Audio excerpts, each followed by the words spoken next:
I'm gonna let him go first.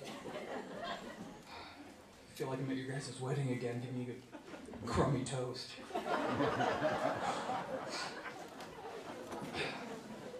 So forgive me, I'm gonna do a bit of reading. Hi, I'm Aaron. I'm Joey's younger brother. I'm Ethan's San Diego uncle. Ethan was our first nephew in the family, and I have so many memories that often accompany the first of anything. I remember getting that text message from Joey on February 17th, 2010, letting us know that Ethan had arrived. And a few months later in June, I got to meet Ethan for the first time on a trip to Yosemite. I felt an instant connection, a bond of unconditional love for my nephew. Not yet having any kids of our own, Ethan opened me up to that. He opened my heart to that type of love for a child. The kind of love where you know you would instantly do anything to love, to protect, and to provide for him. But he also showed me that being a dad isn't all sunshine and rainbows. On that same trip, the whole family was in the back of a bus going around the valley, and Joey was stuck at the front with Ethan, and he must have hit his head on something, but he was having the biggest meltdown. He was lighting up the entire bus, and Joey was helplessly stuck at the front, doing his best to soothe Ethan, but to no avail. A lesson learned. On family trips to our house in San Diego, Ethan would love to go on walks in our forest, which was an overgrown drainage ditch across the street. He'd collect things like snail shells.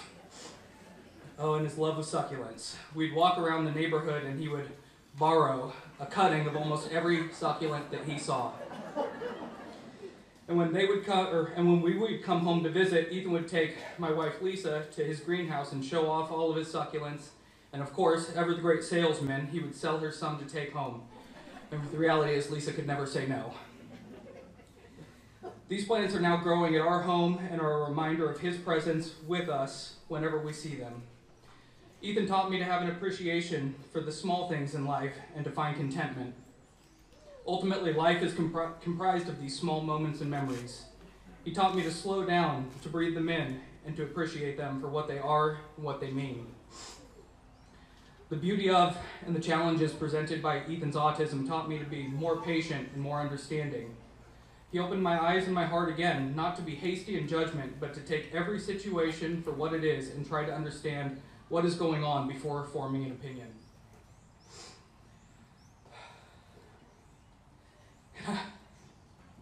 I loved watching Ethan with my boys. He was the best cousin a father and an uncle could ask for. He loved being present with my sons, being patient with them, and exploring with them. Whether it was exploring the outdoors, introducing them to the goats or the other animals, or playing inside, he would get on their level and take the time to be with them. I'll always cherish those memories. My grandpa, who also battled brain cancer and died before I was born, left us with some comforting words in a prayer that he wrote 40 years ago. I'd read his prayer and his other writings in an attempt to know him better, but in this season, that prayer has been especially meaningful. An excerpt from his prayer. Thank you for providing me such a perfect Savior, so wonderfully capable to care for all of my needs. Enable me to see in my trials your plan to strengthen my faith. Through Christ, my Redeemer, teach me to find your love in every adversity, your design in every trial, your strength in every weakness. When darkness covers my path, let your light of grace and love fill me with joy and peace in believing. Grant us patience to wait as you prepare to lead us and bless us in your own time and way. And at the end, despite the fear, the pain, and the uncertainty, he still managed to smile. And if not for him, for me, to let me know it was going to be okay. And I'm sad that he isn't here, but he gave me a gift in those FaceTimes and those picture updates.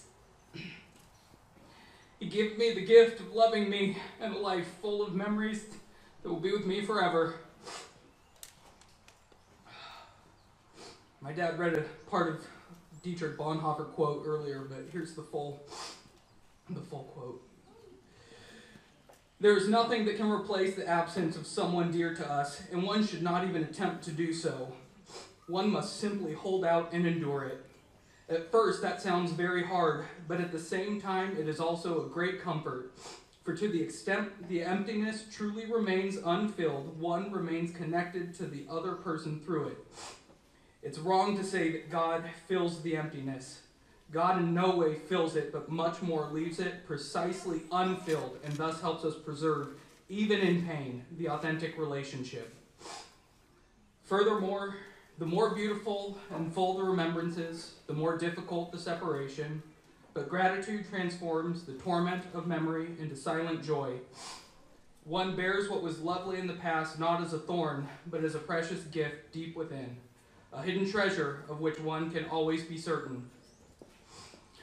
Thank you all for being here. Thank you for loving Ethan, and thank you for loving us.